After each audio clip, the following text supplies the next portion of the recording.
I actually, before I started working in Mojang, I had my own game development company called Oxeye Game Studio.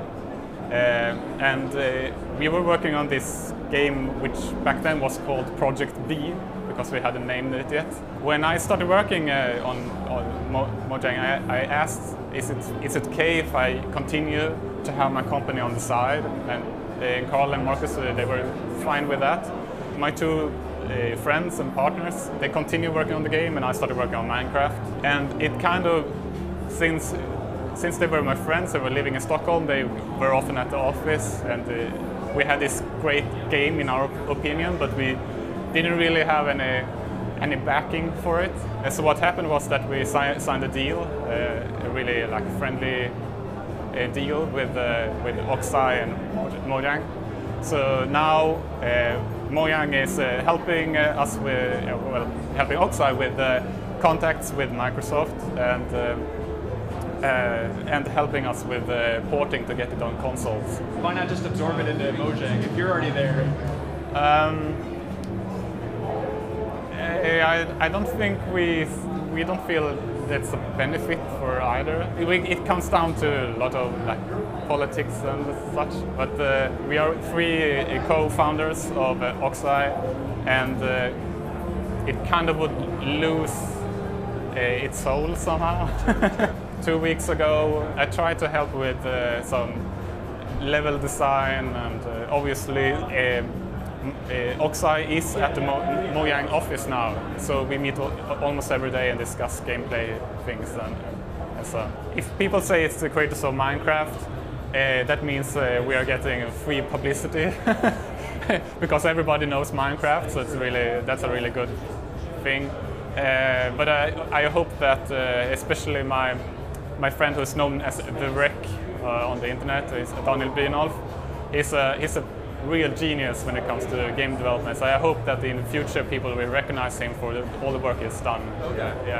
Yeah. We say that it's a collaboration, but using the word publishing is easier, I suppose.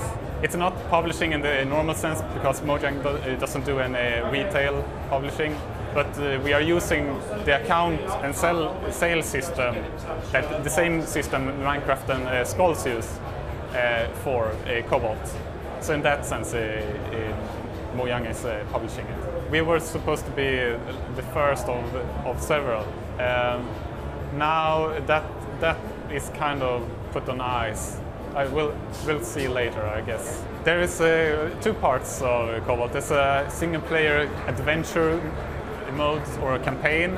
So in the adventure mode, it's kind of like a role-playing game. You upgrade your character, and so you're Agent Cobalt. And then there's the multiplayer, which comes just both in co-op and in versus mode, which is a very hectic action game. Everything has bullet time, which is the bullet time is local, which creates really interesting scenarios.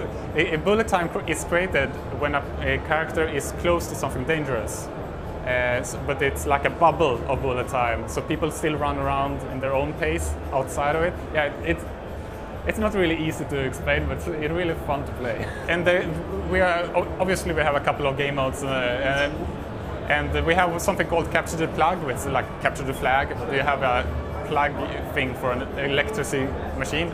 Anyway, and it kind of creates interesting scenarios because you can kind of throw a grenade at someone just to make him get stuck in bullet time, and then you run around him. And so the history of this project was that we tried several years to find a really new, fun, like gimmick game to make.